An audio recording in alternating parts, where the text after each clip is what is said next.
এই যে দেখেন গোপালনগর বাসী দেখেন এটার অবস্থা কি।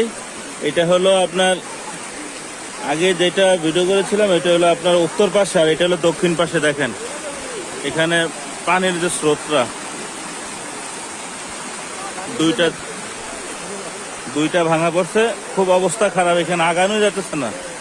দেখেন পানির স্রোতের কি অবস্থা। এই যে এখানে একটা আর একটা ভাঙার সামনে, দেখি কতটুকু যাওয়া যায়। এই যে পানির ব্যবধানটা দেখেন এখানে কতটুকু।